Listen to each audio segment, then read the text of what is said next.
Hello everyone, welcome to Antic-queer-tea. I hope you have all had a chance to look at the notice we left. So now it is 35 minutes past, so it is the official time of starting Antic-queer-tea.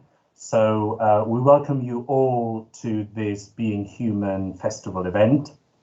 Being Human Festival is the only UK national festival of the humanities, organised by the School of Advanced Study, University of London, in collaboration with the Arts and Humanities Research Council and the British Academy. The festival, whose theme this year is New Worlds, began on the 12th of November and will continue until this Saturday, the 22nd of November. Be assured that you will find many more attractive events on the Being Human Festival for you to enjoy in the following days. Remember that many of these events will happen online, so you can sit comfortably in your pajamas drinking tea or other more spiritual beverages. Antic-queer-tea has been projected as a starting point to my very newly born project, Queer Tragedy, which I am undertaking here at the University of Reading's Classics Department as part of a British Academy postdoctoral fellowship. Queer Tragedy is a cultural and performance history of how ancient Greek and Roman tragedies, yes, Medea, Oedipus, Antigone and the lot, have been adapted and staged by LGBTQI+ theatre practitioners since 1969, the year of the Stonewall riots, until 2019, its 50th anniversary.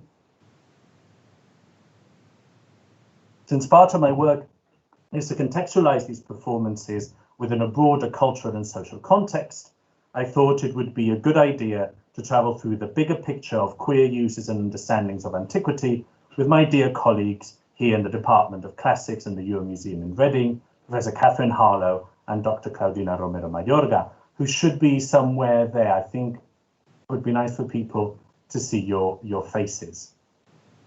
Yes, good, fantastic, wonderful. Yes, technology does work in the end. I'm here. Yes. I don't think we can hear. Can we hear Claudina? Yes, I think we can now. Good. Okay. So I'm going to do a little quick presentation of you both. So Catherine Harlow is Professor of Classics and Intellectual History here at the University of Reading. She specializes in scholarly and political history alongside the reception of antiquity and Greek literature. She has worked extensively on Winckelmann and is currently working on querying the corpus of his correspondence. Professor Harlow has also actively collaborated with LGBTQI+ projects around Wolfenden, Section 28, and more recently Support You's Broken Future project on recovering the lives of criminalized gay men. She has also taught intermittently, that's always a complicated word, the MA course Queering Classics. Dr. Claudina Romero Mayorga is a seasonal lecturer at the Department of Classics here and the education officer at the Euro Museum of Greek Archaeology, also here, where she's promoting the creation of a queer trail. Her interest in sensorial experiences and identity in antiquity has led her to study the importance of Winckelmann's writings and collaborated with Professor Catherine Harlow by creating educational resources to accompany the exhibit Winckelmann and Curiosity in the 18th Century's Gentleman Library in Christchurch, Oxford. Before we begin, it is important to remind everyone to please keep your webcams and microphones off during the conversation, and also to write your questions and comments on the chat, so these can be asked when we open up to virtual interventions. If you would like to tweet on the event, please use the hashtag Antic-queer-tea, remember the C, so we can all take part in the broader conversation. It is important also to say that the format of this event is a lively conversation about all things queerly classical and classically queer, and should therefore be taken also in the liveliest of spirits, and not be considered as a work of scholarship or an authoritative lesson. So now you will be very, very happy to know that my long introduction has now reached its end and Antic-queer-tea can begin.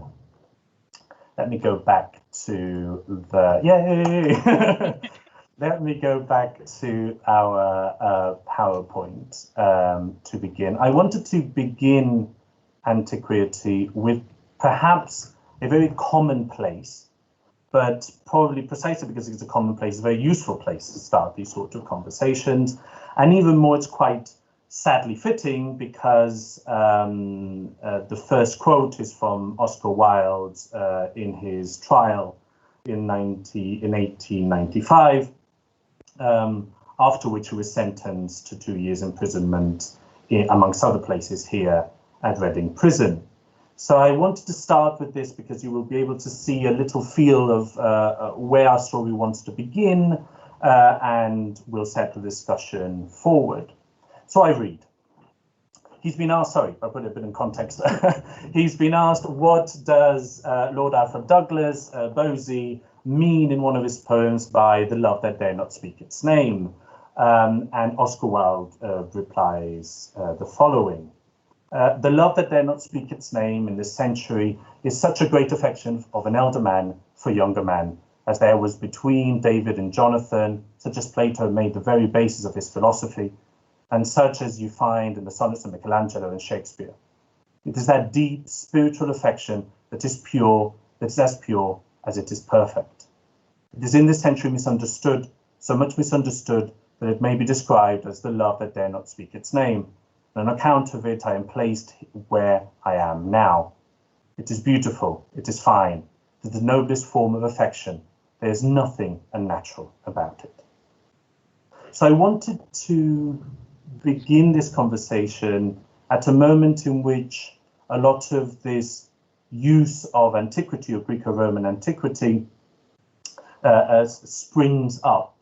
And that is precisely at the end of the 19th century with a series of intellectuals and scholars. Let me see if I can turn this off. Yes, sorry, that was a bit of excitement for later. Good. Yes, that's what I wanted. Good. Okay, sorry. So I wanted to start with the love that dare not speak its name and the mention of Plato, precisely to think about how does this use of antiquity around what we now call queer issues begins. So I wanted to ask you both, why would it be necessary or useful for Oscar Wilde in this case to mention the love that dare not speak its name as part of Plato's philosophy? Shall I kick off? Yes, of course. Why not? Just wanted to say first that the original conception of this event was that we were going to be sitting in a hotel bar, drinking tea or something a little stronger and having a chat. So I hope we can preserve the chat over the ether. I suppose, why was it useful for Oscar Wilde? Obviously, one of the things we have to bear in mind that this is Oscar Wilde in a court case, being called upon to justify these poems, these letters, the nature of his friendship with Bosie, the nature of his socializing with other men. And so we see, I guess, an appeal to Plato as part of a strategy of legitimation here, a justification by adding a kind of classical sheen to Wilde's desires, Wilde's identity, Wilde's relationships. But also, I guess, one of the things that's interesting about it is it constructs a tradition. It constructs a tradition which is an artistic tradition, a literary tradition, which is a pan-European tradition. And there's a sense of ancestry in these uses. And we can see that as well in different uses in the 1890s, across countries, and in different media by different people. So there's a dialogue, there's a sense of community here, which I think is really brought into the foreground and brought into public light by Wilde's trial and this very famous speech. Yeah, so it's also part of a broader interest in legitimizing male desire with precisely the same tools that other questions around the same time are used to legitimize other questions like empire, etc. So the antiquity is a the mirror used by the 19th century Europe in general, but definitely the United Kingdom and Germany, as the place where we understand who we are, what we do, and what is right, and what we should aspire to. So in a way, as John Addington Symonds would put it, in a way, it's well, if you're going to really pathologize and call immoral all homosexuals, then you will have to do the same with ancient Greeks. So there's also that side of trying to legitimate and trying to be part of a broader conversation in which, homosexuals are part of this society as well. Look, for example, at the Greeks that you so admire. And there's a series of clandestine publications around this time.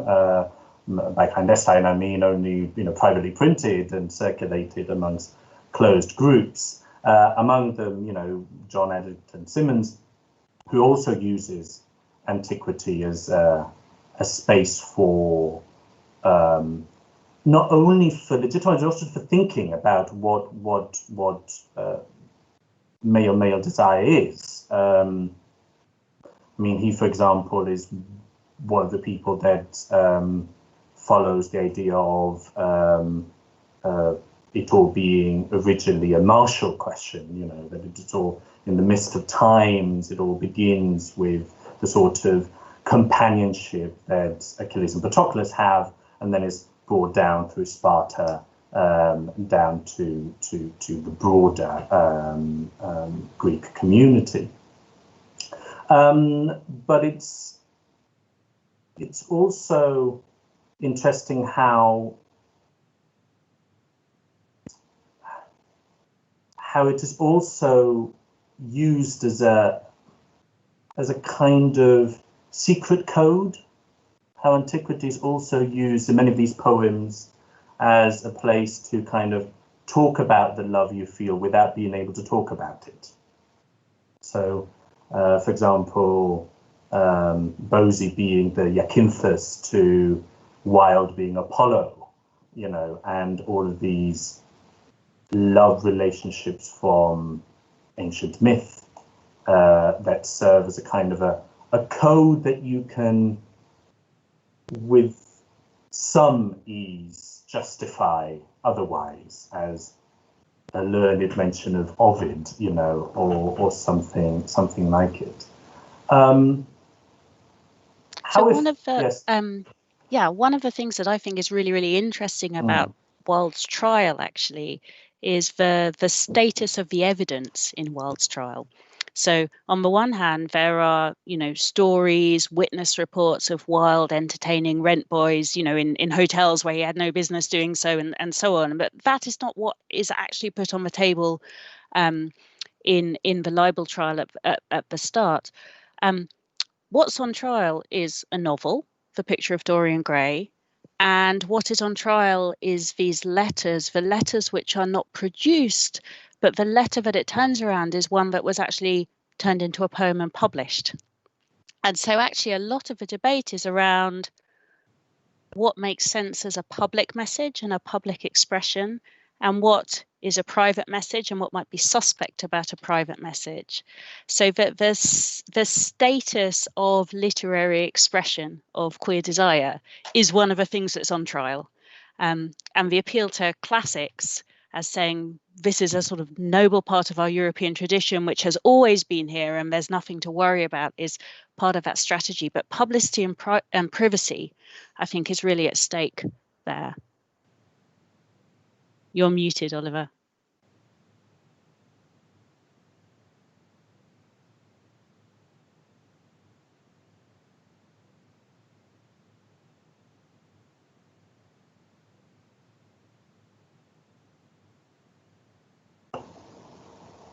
Hello?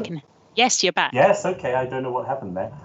Anyway, I'm back. Yeah, so I was saying that it's very interesting that you mentioned the rent boys, because there's a sort of separation between the reality and the sexual reality of it all in part, and this idea of trying to justify desire and love through a kind of idealization, through these ideas of, Jonathan and David, of Shakespeare, Michelangelo, and actually talking about it being a pure love in which it's almost innocent. I mean, completely understandably, we have to remember that from our perspective, that might sound a bit too idealistic, and, it might look like perhaps a little naive or a little hypocritical. But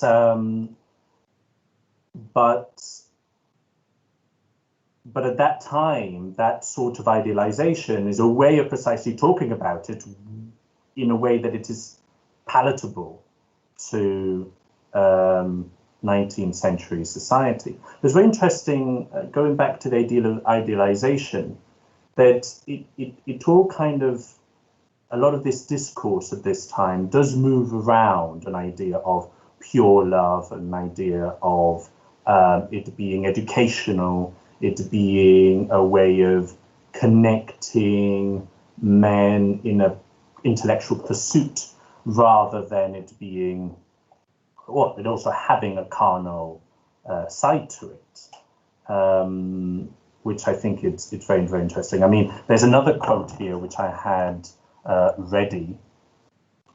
I think, yes, we are back. Which is precisely the second one, which is from George Cecil Ives, who was the founder of the Order of Queer-tea, which was a secret society for gay men, also a few gay women. And he wrote this, well, the Order of Queer-tea, by the way, it's Queer-tea because that's the place where the Sacred Band of Thebes, this elite force of male lovers, were defeated by Philip II.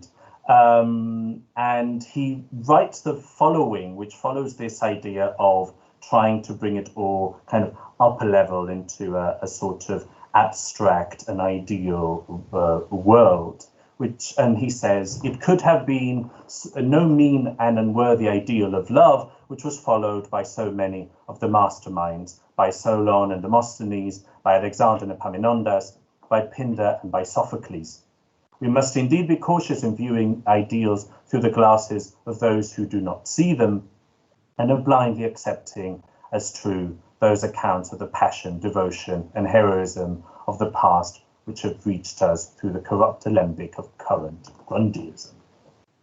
So again, this is definitely a discourse happening around this time of trying to conceive homosexual desire and homosexual love as something that goes beyond the carnal. That is, it goes beyond sodomy, which would be the main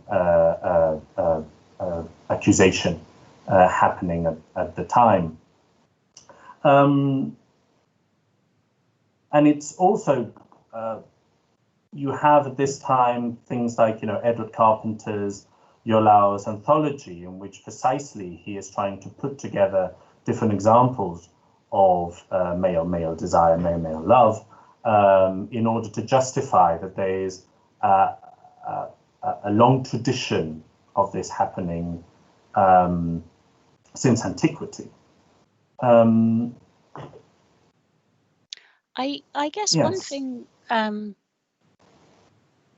Yes, Carpenter is very, very interesting case. Really a campaigner and someone who's in touch with the pan-European homosexual liberation movement, who is also living with his lover George Merrill, and it's a cross-class relationship as well.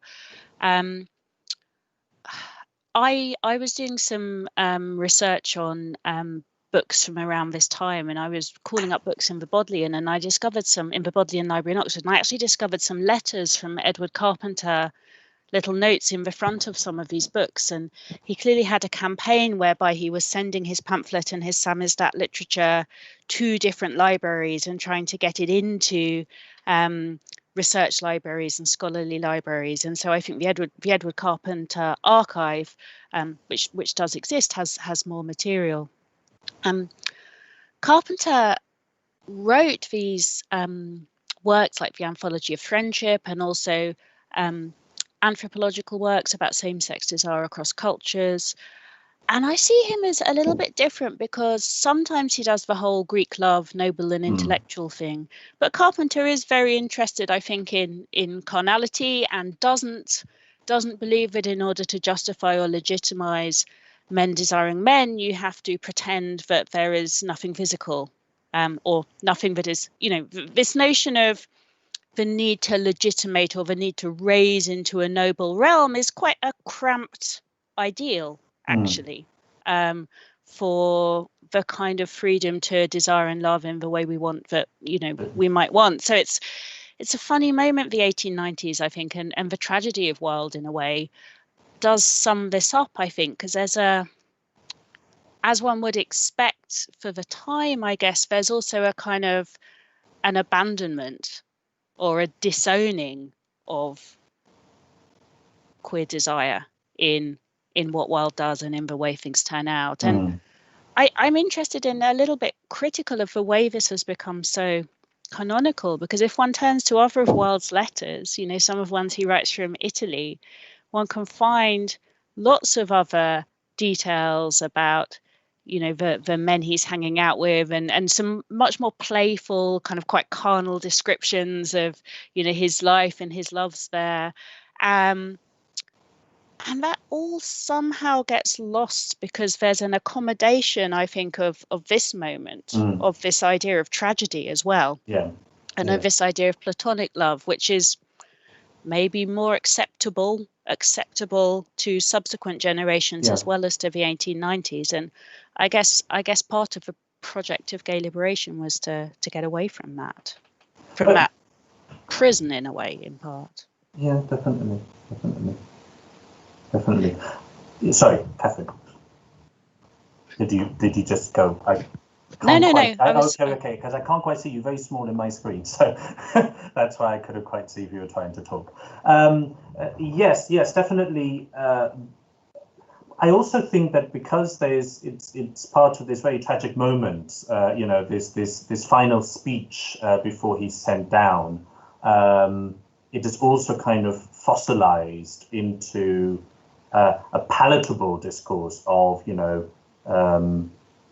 the tragic homosexual or the poor homosexual, which works in horrible ways, because it helps heteronormativity believe that, well, you can do it if you're only quiet and very private about it. As soon as you, step beyond the threshold, you're going to get punished. But it works kind of both ways. You can have a little sympathy for him, but at the same time, he's being condemned.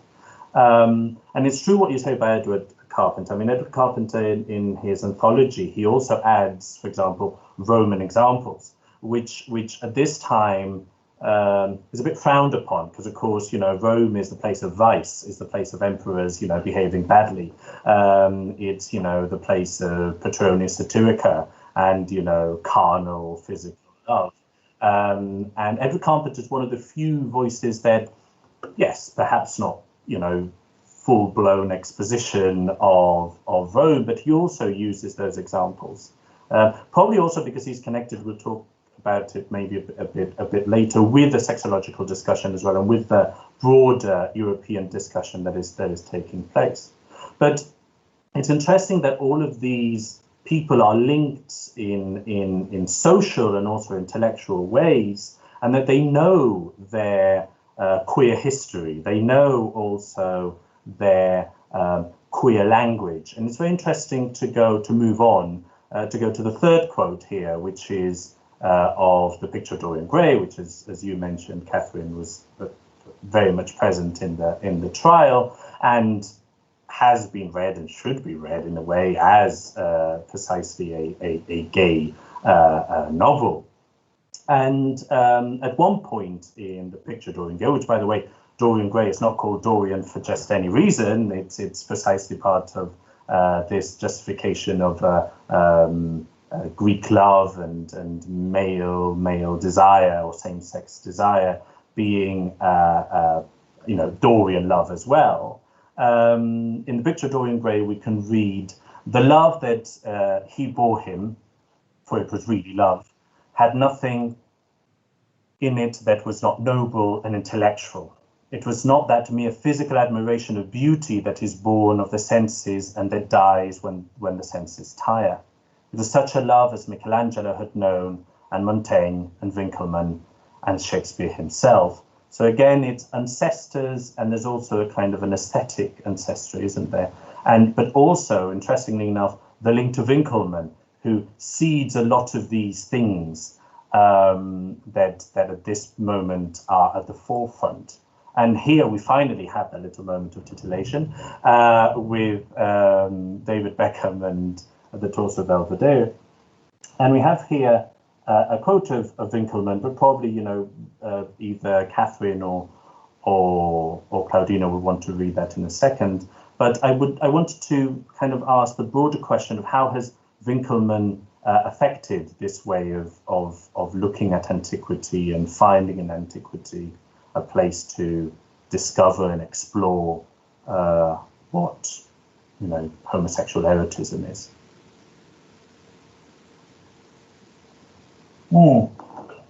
We can't hear you, Claudina. Yes, we can hear you now. Okay. Can you hear me now? Yes, we can. Okay, good. I was saying that the great thing about Winckelmann is that allows us to start seeing the male body not just as a vehicle or as a symbol of virtue or of heroism, but as a vehicle of love, as something to have pleasure upon. So before Winckelmann, well, for those not initiated in the mysteries of Winckelmann, he's considered still now the founder of history of art. He was born in the 18th century in Germany, and he went to Rome to become the prefect of antiquities in the Vatican. And this close observation of ancient monuments made him realize the need to set up a system, a multidisciplinary system in which to study the different periods of art. Upon all of them, he considered the Greek one to be the superior one, the best one, for different reasons, for political reasons, environmental reasons, social reasons. But he tries to give a scientific justification for this, which is great. And he also, when he starts describing this amazing sculpture that he's having access to, he somehow inserts his own personal feelings. That's so easy to get that even some scholars have somehow criticized him, saying that his methodology was his own enthusiasm. But I think this is much clear if we just read this fragment of the description of the Belvedere torso that we have here. And he creates his it's not just pure antiquarian description. He creates a trail, an itinerary through the body, saying the action and reaction of its muscles has been wonderfully weighed out with a wise measure of alternating motion and quick force. And the body must have been made capable by the same means for all that it was intended to accomplish. As in a rising motion of the sea, previously still surface swells into a lovely tumult with playful waves, where one is swallowed by the other and is again rolled out from the very same wave.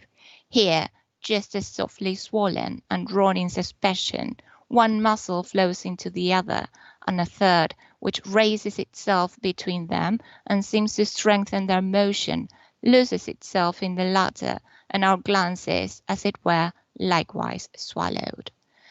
So if we didn't have the picture of the torso Belvedere, and if you didn't know anything about it, just by reading the description, you wouldn't be able to get an image in your mind of what this torso was really like.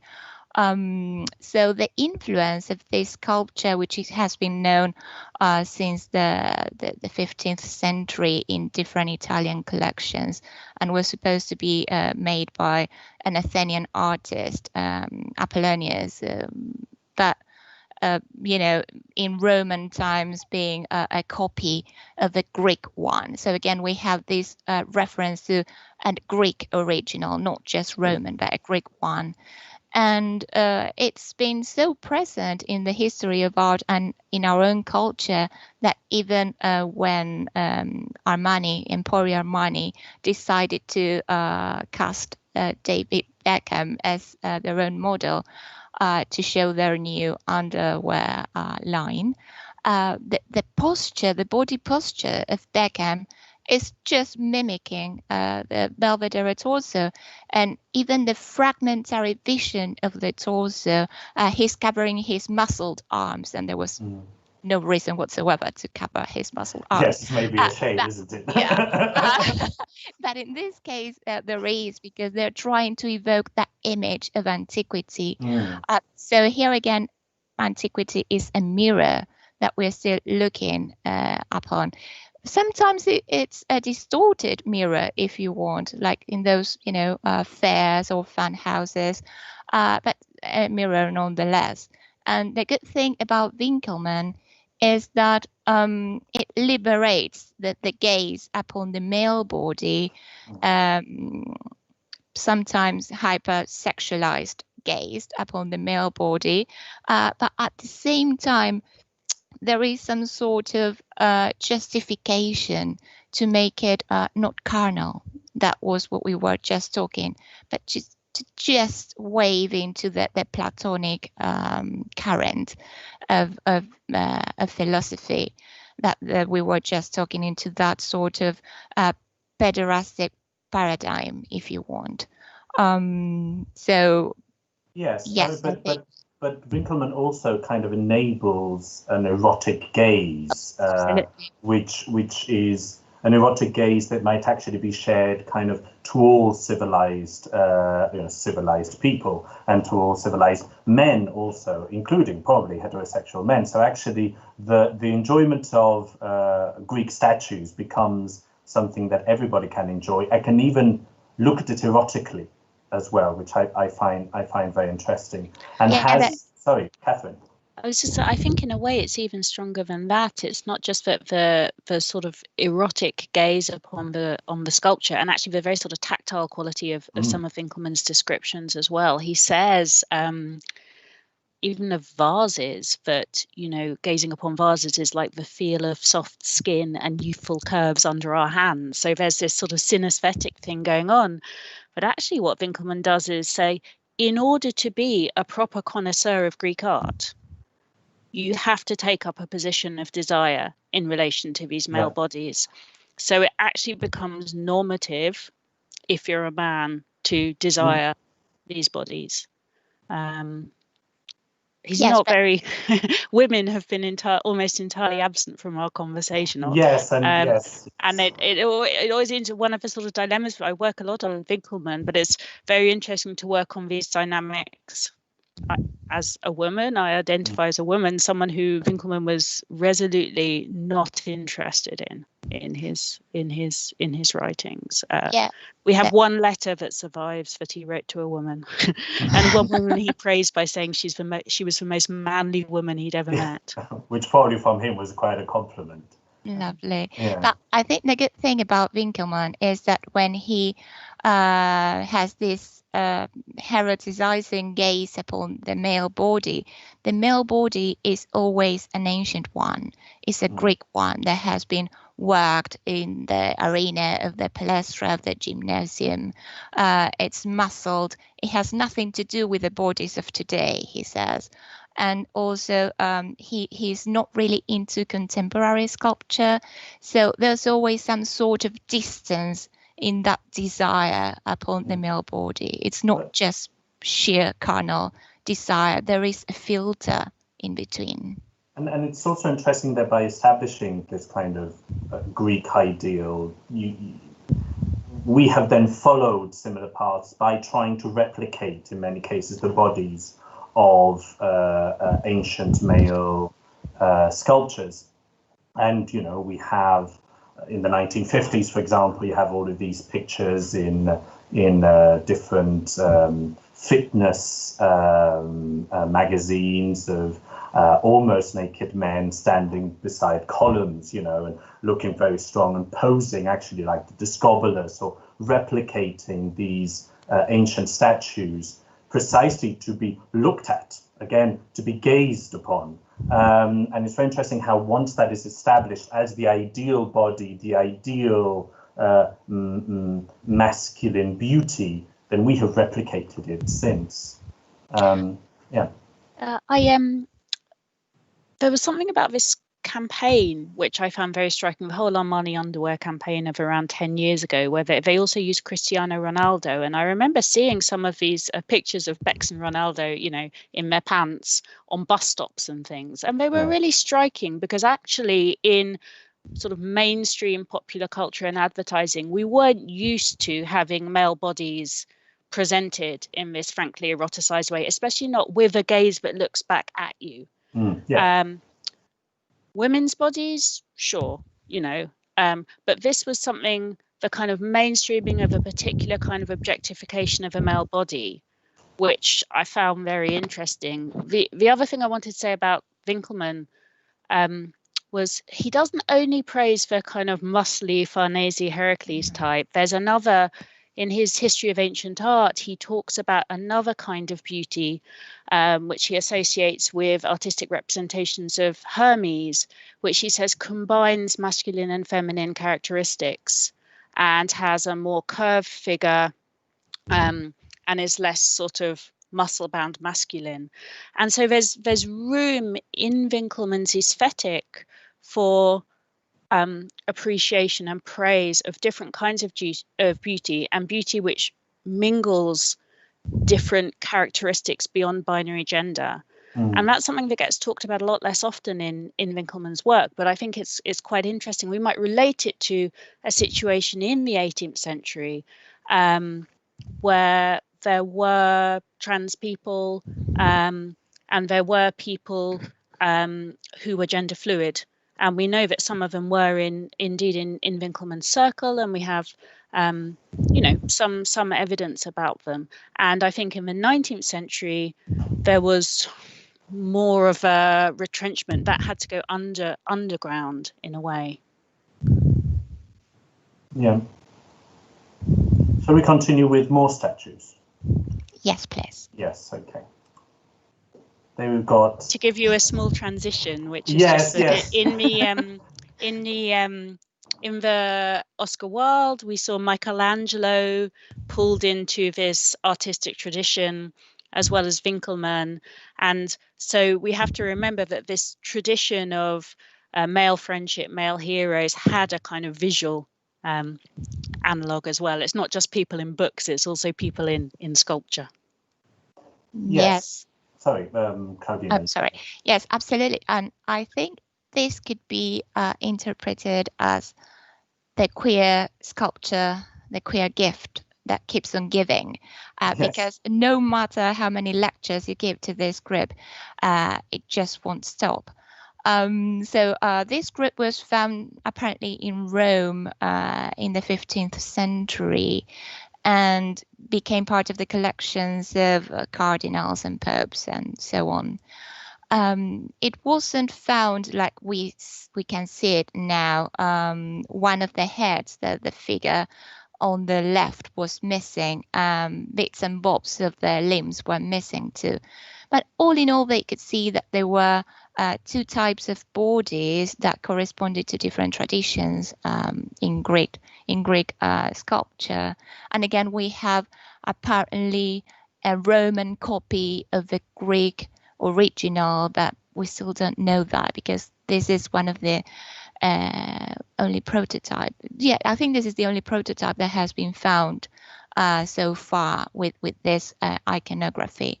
So when this group was found, at first they tried to understand this sort of embrace, this sort of position of the hand over the back, over the shoulder of that figure. And it was intended to be, oh, this is some sort of brotherly love. So perhaps they could be either Phosphorus and Hesperus, or it could be Castor and Pollux, or different members of the same family. So again, we have pure chastity here, trying to have this interpretation. But then in the 17th century, the head of Antinous, the lover of the Emperor Hadrian, was overlapped into this body that was headless at that time. So by adding the head of Antinous, this divine lover of this Roman emperor, who was understood to be, well, now they think he was openly gay. I think that's a very modern category that we cannot, trespass to Roman times. But all in all, it was thought to be, oh, so it's Antinous and the genius of Hadrian. So here we go again, we go from a brotherly love to some sort of having more intimacy among them. And then when they saw this tiny feminine figure here of a chore, of an archaic chore, they said, oh, we have a woman here. We might just give her some sort of function in this group. And they decided that actually it could be the representation of Orestes and Pylades. The myth of Orestes is very long. Basically, he wanted to avenge his father's death that was caused by his mother. So to avenge that, he ended up killing his mother. And of course, he was punished for it by the Erinyes, the white goddesses that were in charge of protecting and guarding the family ties. So in order to atone for killing his own mother, he had to go to Tauris and fetch a sculpture of Artemis and make some sort of sacrifice for it. So here we got here in very small scale that sculpture of Artemis that should had been retrieved. Someone says to Athens, to Rome, and he's done all this amazing adventure. He's been accompanied by his friend Pylades, and it's a very long story. They both suffer, they both cover for each other, they both try to do heroic deeds for each other, and here we can see them in that sort of embrace that make some sort of allusion again to that Greek love, to that boy's love, to that intimacy that was only achieved among two men and never with a woman. And also it's interesting that, of course, friendship can be a cover word for something more, or can be understood as a cover word for something more. So actually there's all of these ideal pairings of ideal friendships in antiquity that precisely the queer community has been using. I mean, I am thinking, for example, in the case of Orestes and Pylades, one of the performances I am looking at in my project is precisely Orestes in Mosul, which was done last year, in which one of the great scenes is Pylades and Orestes kissing precisely in front of the tower from which Daesh was throwing gay men in Mosul.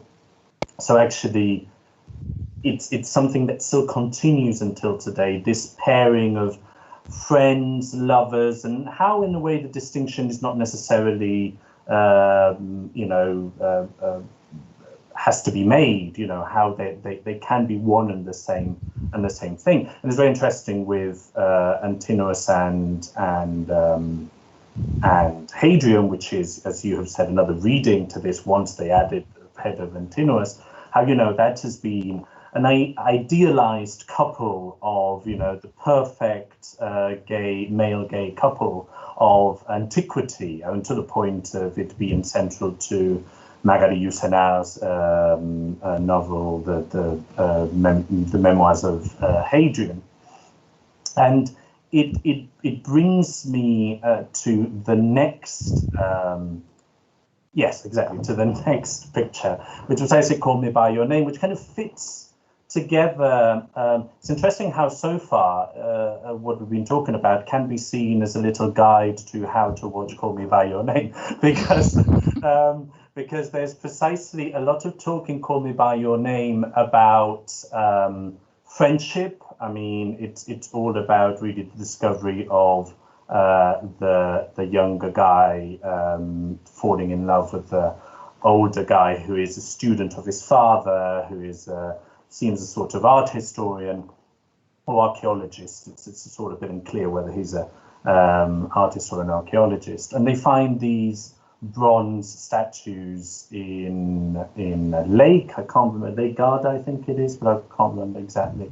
And they both start looking very closely at the statue and gazing at the statue, you know, kind of recognition way, which is how the erotic magnetism between both of them has been constructed throughout the film. And it's very interesting how the father will then talk to his student. Sorry, I'm forgetting the names. And he says to him, actually, when he's talking about the statues, you know, it almost feels like they are begging you to desire them, how they're almost forcing you to feel love for them. And it's very interesting how that parallels also how they're both looking at each other, both lovers are looking at each other. But it's very interesting how at the end, you know, spoiler alert, part of the conversation from the father is precisely, well, this was an ideal friendship. You're very lucky to have gone through this. And it's very interesting how still the word friendship, this is set in 1983, still the word friendship kind of becomes this byword for something that actually has been a lot more impactful than friendship in this. Yeah, and if I remember correctly, the father also makes this kind of pun saying there was no straight bodies or something like that when referring to sculptures, and how the constant inclusion of pictures of bronzes of sculptures in this film is an allusion to the awakening of the homoerotic desire. Mm. Yes, so all of these conversations are still kind of relevant today in different ways. But there's a less idealized version of all of this, which I think that in this version of my PowerPoint, for some reason, it's disappeared. So I'm going to try and actually find it here. Good, okay, I'm going to actually share my screen because I think I can do that, because it's something that definitely we have to talk about, which is, can you see it? Yes, I think you can, can't you? Yes. Yeah, so this is the Warren Cup, which actually is a lot less ideal and a lot more carnal. And it has a very, very interesting history itself. Claudina, can you tell us a bit more about this? Yes, it was recently acquired by the British Museum after saying no many times in the past, which of course makes us wonder about the change in the paradigm and how we consider now sexual desire and how we are more open to non-binary forms of pleasure. So in this case, some scholars still believe to be a forgery or an embellishment. And that's basically because what we are looking at here is male-on-male sex, basically. That's just it. So the representation of two adults, in this case, we do see that one of them has a beard, so it could be somehow related to the Greek symposium in which the old lover or the Erastus and the young beloved or Eromenes were sort of constructing this learning curve, this way of teaching, this perfection and efficiency of moral and spiritual teaching. But on the other side of the cup, we just have two males engaging in sexual activities, and there is no age gap. And of course, being this a Roman cup meant that this was not Greek love at all. Apart from, although the stage of the cup, you can see we have a lyre on one side, and there are other musical instruments to try to convey the idea that this is actually a bit Greek, because it's taking part in a symposium. But still, there is something, of course, that made this iconography ideal for all those who were defending a new way of life. And I think that's why Edward Perry Warren, that's why this cup is called the Warren Cup. Yes. Consider it to be the Holy Grail. Yes, it's very interesting precisely that Warren is part of a very misogynistic campaign, to be honest, about trying to disentangle this contemporary idea of the turn of the 19th century to the 20th century of homosexuality being in some way effeminacy.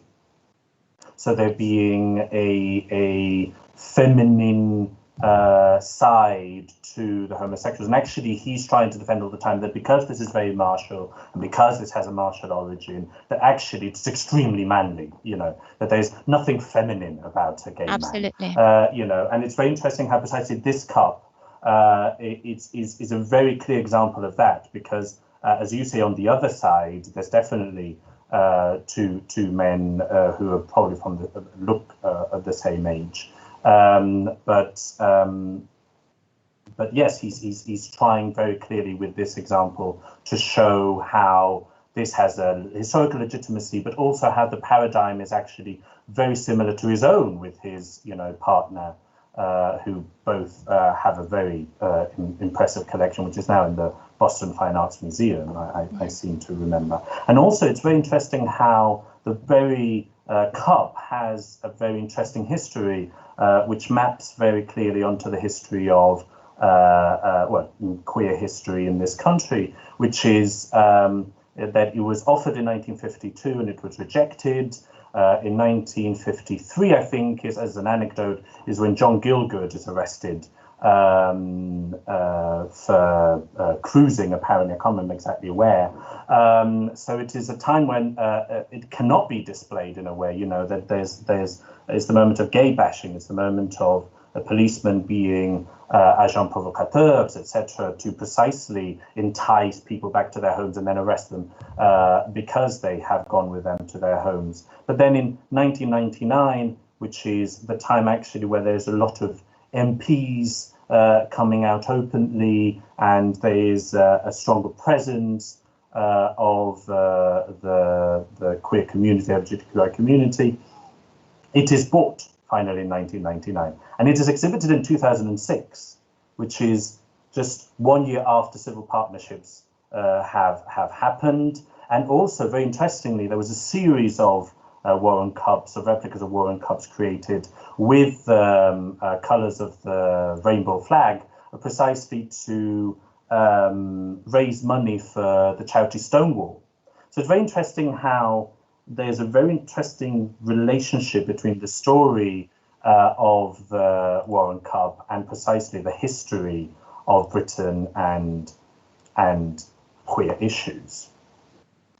Let me stop. I think we can extend that also to the present display of the cup and what's happened to it since it entered the British Museum. I mean, as Claudina said, there is still a debate about its authenticity, although I think most the weight of opinion now is on the idea that it is authentically Roman.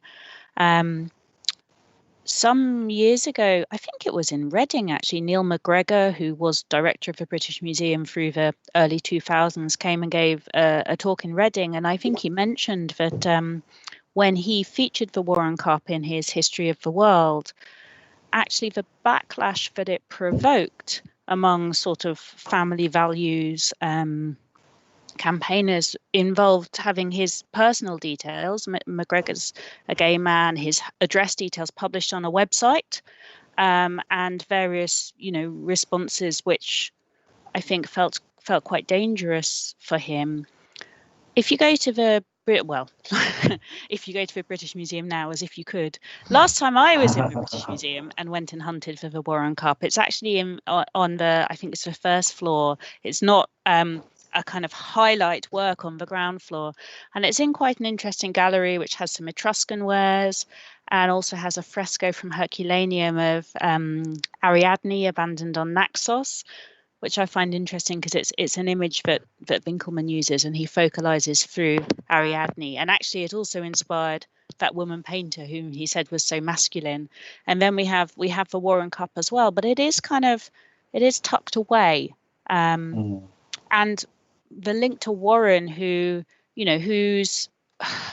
was not only a defender of male desire, but a defender of pederasty, who featured the cup in his defense of Uranian love, but was clearly very interested in the sexualization of hierarchy of relationships between older men and younger, boys. Also, I think makes it an object which is hedged around with various kinds of danger in terms of its sort of presence within a kind of a canon. And so those are all things that we wrestle with when dealing with the Warren Cup, I guess. Yeah, we've almost run out of time, actually. So I am going to whiz through two questions which I think are quite important. One is going back to, in a way, an idealized conception of antiquity, but actually a discourse that helps to understand and to really find an origin myth, if you want to call it that, of same-sex desire, is the importance of Aristophanes' speech in the Symposium, in Plato's Symposium, in which roughly what he says is that originally there was three sorts of beings which were kind of balls. We can understand it, and you will understand now why, as kind of two people stuck together, and that we would roll around, etc. And these three beings were purely female, purely male, and a mix of both, yes? And that Zeus got fed up with us when we were like that originally, and so he cut us in half. And since we've been cut in half, we're looking desperately to join and to love and to unite again with that other half and create a oneness again. The interesting thing that is that for the 19th century, for the end of the 19th century, beginning of the 20th, and since, it's actually been a way of precisely explaining how, a man can desire and love a man, and how a woman can desire and love a woman. And interestingly also, in the conception of a being which is both female and male, there is also a conception and understanding of a possibility of there existing, an intersex person as well. And this has been extremely important since the lawyer and sexologist, what is it, Heinrich Ulrich? I can't remember his first name. I've gone blank, sorry. Karl Heinrich Ulrich. Karl Heinrich Ulrich, good. Who is probably the grandfather of the gay liberation movement in a way. It was central to his idea, alongside another idea from the Symposium, which is Uranian love, or Uranian people, who are those who love other men who love other men. And both ideas have continued until today. One example that I wanted to show you all, but as we say, we're going, the speed of light right now, is an example from The Origin of Love, which is a song from Hedwig and the Angry Inch, which is a wonderful rock musical, in which precisely this myth is used in this lovely song, The Origin of Love, which please jot it down and watch it later, because you're really, really going to enjoy it. But also the idea of Uranian love, and in the case of Ulrich, understanding it as a third sex, has impacted until today. And for example, one of the most amazing queer theorists and queer thinkers, which is Paul B. Preciado in her Apartment in Uranus book a few years ago. And let me see if I can continue with this. Yeah, so this is the sexology we were talking about, sorry. And I also want to whiz through this idea of, it's not all about men. There's also parallel, and also both parallel and connected conversation about thinking mainly about Sapphic communes since the beginning of the 20th century. This is a lovely example of Natalie Barney's and René Vivian commune in Paris, in which they were trying to create a society, a commune which was, aside from society, purely female, and also where love and the love of Sappho and poetry could be put together in this, female commune, which is an idea that continues later on in what has been called radical feminism or lesbian feminism, in ideas like, for example, Sappho was a right-on woman, which is that book from the 1970s, in which precisely is trying to explain how lesbianism can be part of the conversation of feminism. But you also have communes like, there was an Amazon trail in Oregon, down a road, they call it the Amazon Trail, because you could go to all of these different lesbian communes, and Antiquity also becomes, and mainly Sappho and Lesbos, kind of an ideal place in which to understand an existence which is beyond men, past men, and in which women can live together, love each other, and also create a new society. By the way, Barney and Vivian, when they went to Lesbos, they weren't too chuffed with it, because probably this is the question. It has to be an ideal place, rather than probably our own reality now. And this continues. You've got this wonderful image of one of the lesbian marches in the 1970s, in which precisely there's one of the women involved dressed as Sappho. And there's also a lovely example here as well of how it's not only about thinking about an ideal world kind of aside from heteronormativity, but also how you have an example like the Furies and precisely Arrested, we spoke about before, being taken as the example of the man who has to be punished by the female Furies. I mean, of course, this all goes back to the Eumenides, and being the Eumenides like one of the great texts that establishes patriarchy.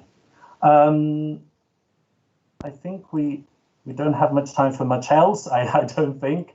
I did want to kind of end to open now to discussion with everyone else. I mean, these are wonderful things that are happening on the stage in the 1960s and the 1980s.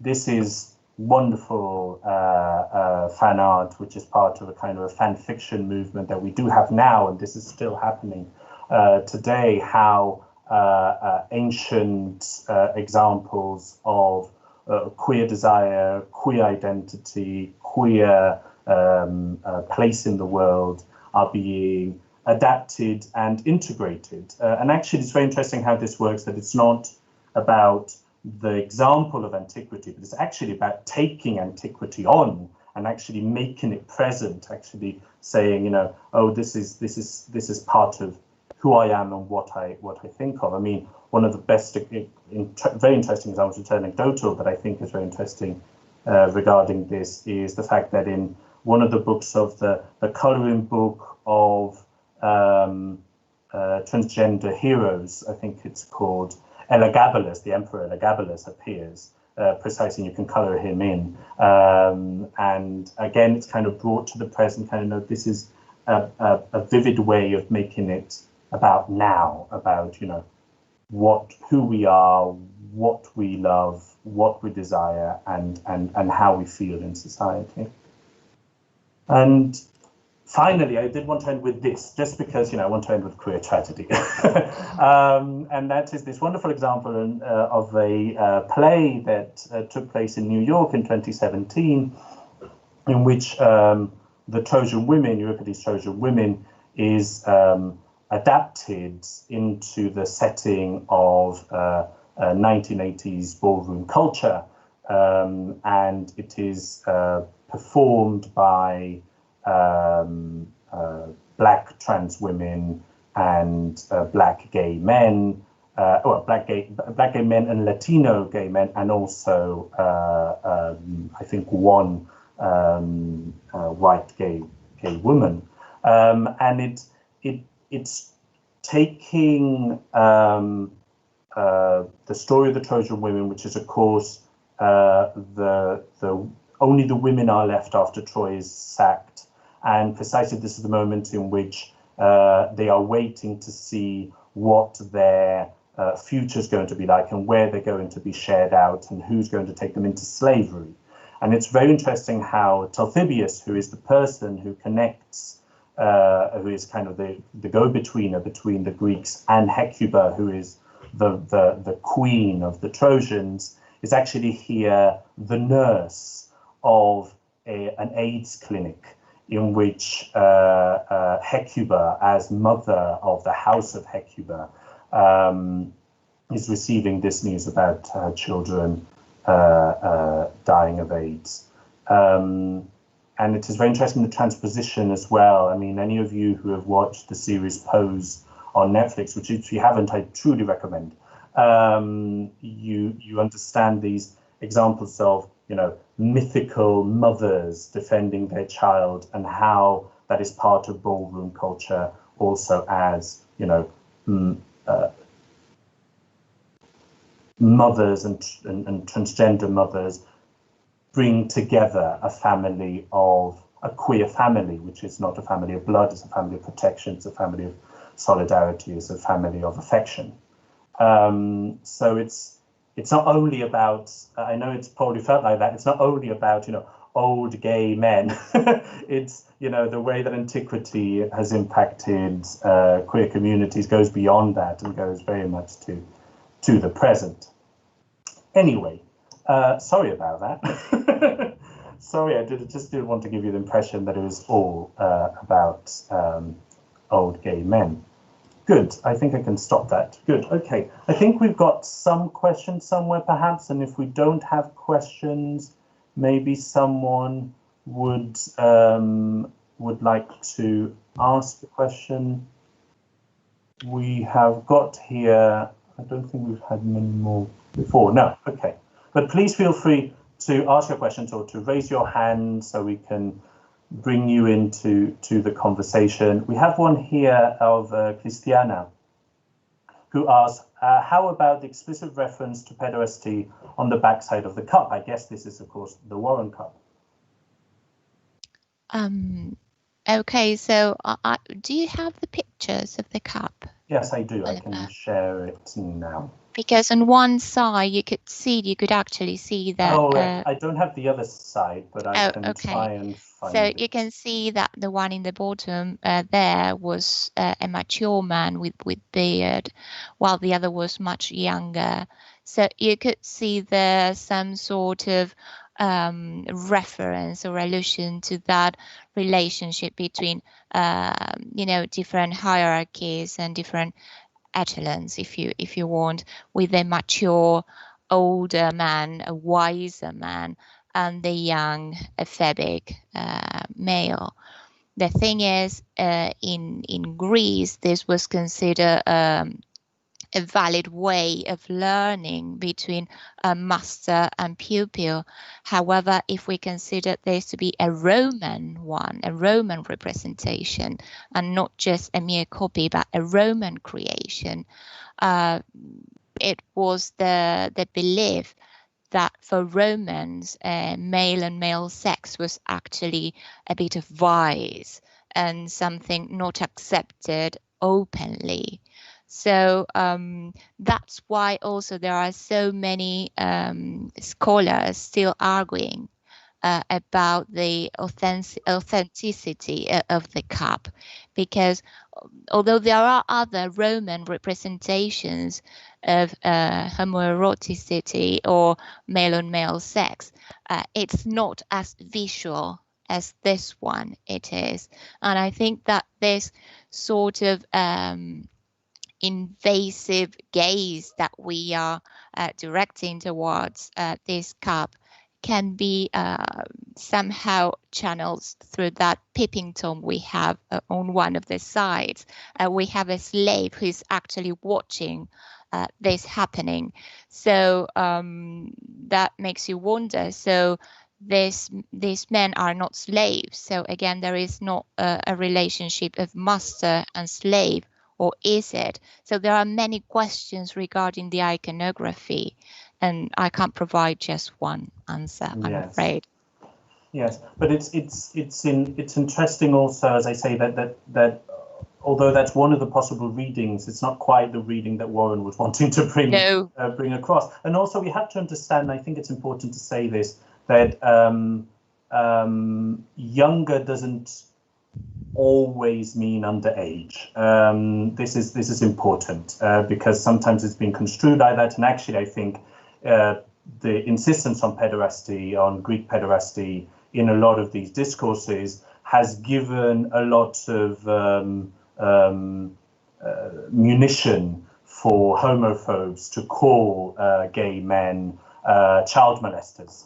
And we have to remember that even in the case of Alcibiades and Socrates, if I remember well, Alcibiades is already quite a grown-up lad. And also we have to remember that in the case of even the Symposium, Pausanias and Agathon are, quite an established couple, and they are not, kids. So, and, in the case of the Sacred Band of Thieves, so there's a lot of examples in which actually, if we do the maths and if we look carefully, not necessarily, I'm not saying it isn't, but not necessarily the question is about a fully grown man and a prepubescent child. And also it's sorry, Catherine. Well, I was just going to say, I think, I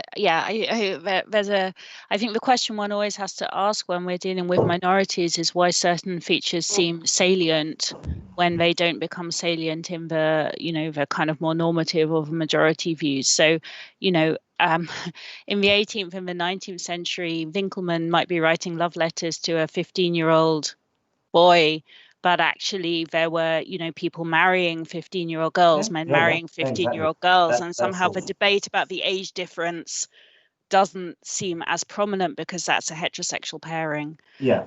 I think at the same time there's a there are certain forms of desire where extreme hierarchy is sexy. Yeah. And I think it's interesting, whether we're talking about queer, well, maybe all of those kinds of desires fall into this broader category of queer desire, but it's also quite interesting what we allow ourselves to talk and think about and what we don't when we're thinking about sexual desire in general. Yeah, and also it's interesting that although perhaps in the Roman iconography, which I know very little about, there's the problems that you spoke about, Claudina. But if we looked at, Petronia Satirica, for example, you do have examples of, a more kind of face-to-face relationship, but maybe an odd one. But we do have them in literature, and we do have them as a conception in literature. So. I think we have to be a bit careful sometimes with reading everything kind of in kind of one way, which is probably the way that we focused on. If we look at it carefully, we start finding all of these problems of that sort of vision.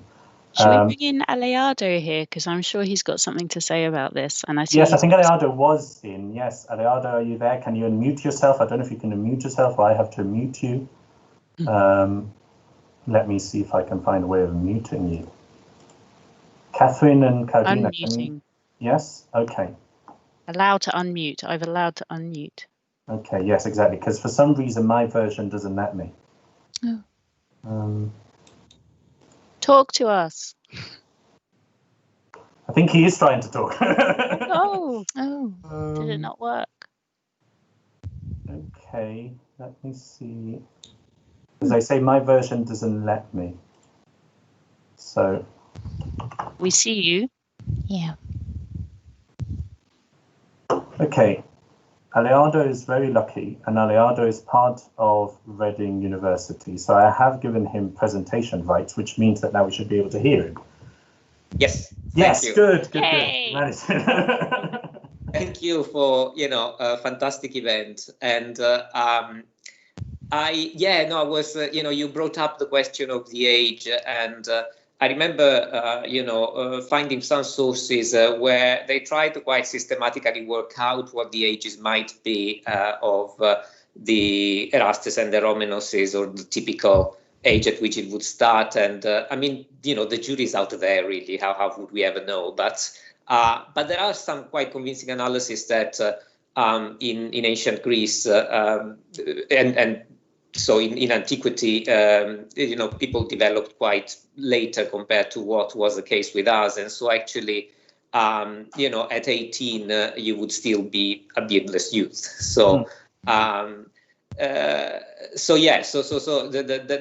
kind of the Erasmus might have been quite a bit older than we tend to think of when we read those descriptions of beardless youth. At the same time, it's I think it's also important not to have to sort of be too obsessive about trying to sanitize what was going on, and kind of appreciate these traditions in all their complexity, which is why they are so meaningful, right? And why they continue to speak to us, I think. And so, you at one point in the presentation, you put up a picture of Nino, who I believe was lover of Baron d'Aldesvard Fersen, right?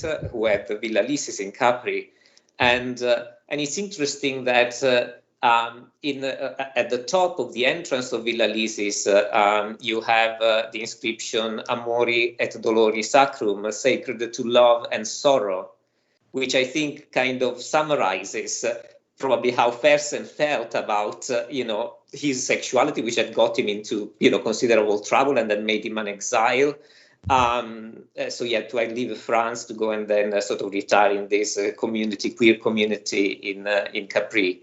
And I think in a way it also it's interesting, as I said, that the Villa Lysis is a neoclassical example. It's clearly influenced by classical antiquity, its architecture, right? And it's interesting that kind of complexity about same-sex relationships is, present in antiquity. So we shouldn't also assume that Greece was just this place where everybody just agreed that same-sex relationships were fine, right? So there were some forms of same-sex relationships which were acceptable, some which weren't.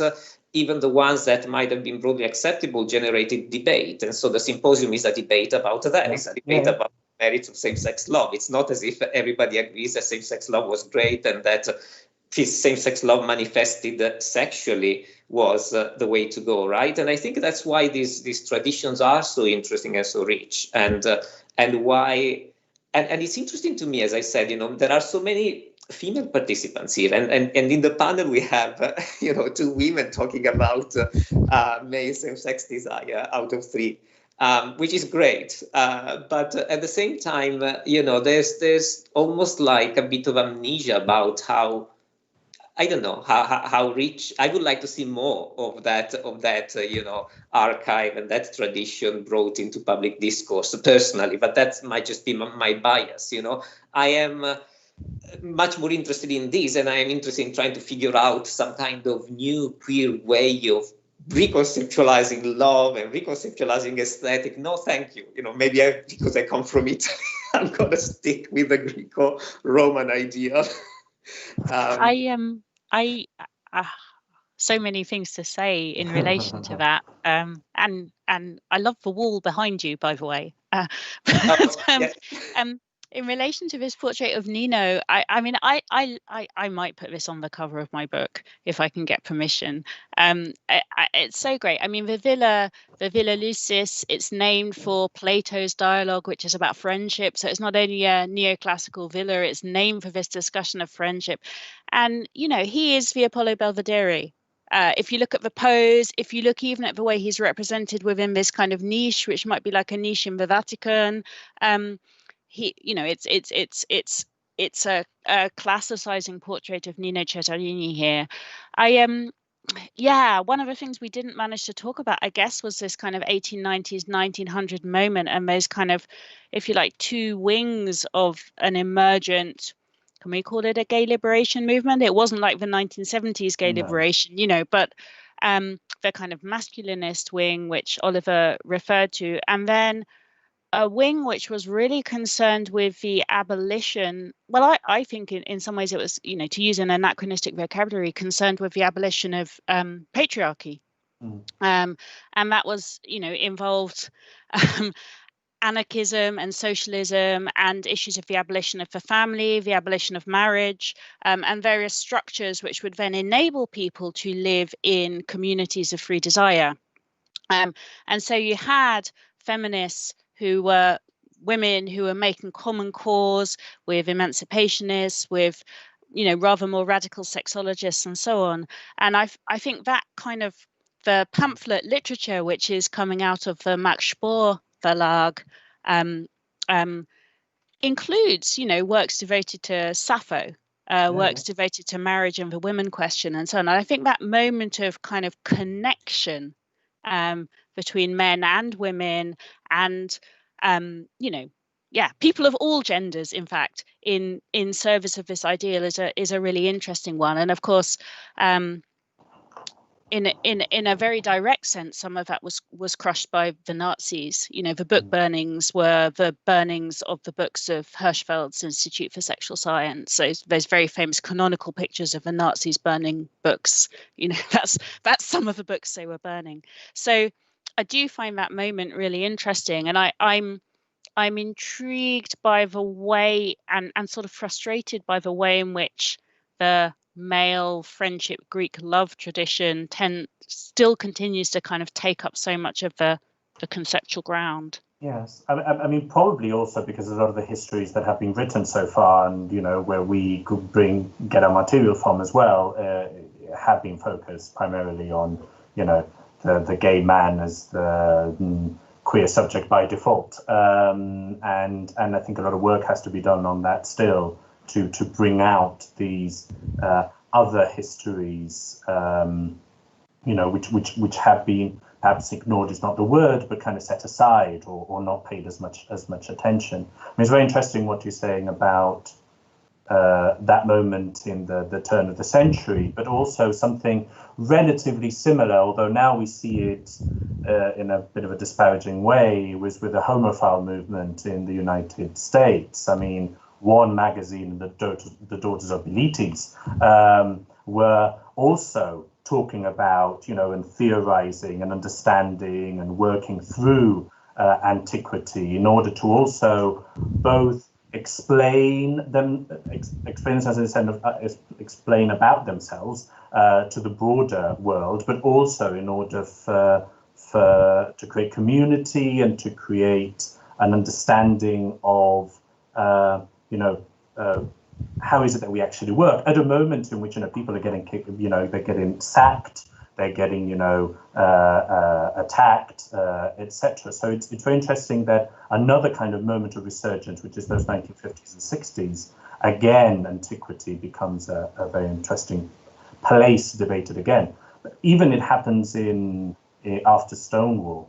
I mean, the consensus so far has been that Stonewall kind of kills all of this a little, but actually what it does is brings it to the fore. It uses it as a tool. I mean, we have to remember that lambda, you know, is precisely one of the symbols of the gay liberation movement, and a lot of people understanding it at the time as precisely the lambda that appears on Spartan shields when you go into war. So actually, even in a moment when it's about the present, and it's about present reivindication, antiquity also becomes a place in which to grab it and use it as a tool, you know. So it's very interesting how the different reception of antiquity also maps the evolution of queer histories, you know. Sorry, I went on for a bit, didn't I? I don't think we have any more questions. There is a question, Oliver, there's a from question. Bree. Okay. There's a question about how previous generations of scholars dealt with same-sex desire in the texts, and how the early research into ancient same-sex desire was actually received. I don't know how long you can allow for your answer, because it's a really good topic. Yes, I think there's a before and after Kenneth Dover's Greek homosexuality and Foucault's history of sexuality. But before that, at least the impression I have, and probably Catherine is a better person to talk about this because it's more in her line of work as a historian of scholarship. That before Kenneth Dover and Foucault, the idea is to kind of hush it, and you have this very interesting phenomenon, which I find fascinating, on Catullus and his poems to Juventius, in which you have the raunchier bits, you got them translated into Italian in the Loeb, because you don't want people to be able to read the English translation to this filth, So there's these moments of kind of censorship and trying to set it aside and trying to contextualize it in ways that heterosexualize the subject. And also you have that wonderful moment in Ian Foster's Maurice, in which you have this, the dean stops the translation and says, omit a reference to the vice of the Greeks, and mention the vice of the Greeks or something it is. So there is a moment kind of before the 1970s and a moment after the 1970s. But anyway, Catherine, do you have any ideas on that? Well, too many and ones that are not summarizable. A couple of things. I mean, there is, a rather old, very interesting book by Linda Dowling called Hellenism and Homosexuality in Victorian Oxford. So if you're looking particularly at this kind of English classical scholarship, that's a good place to look. But I think one of the things to bear in mind is that in the 19th century, especially, there was a lot of emphasis on poetic composition and composition in Latin and Greek, as well as reading in Latin and Greek.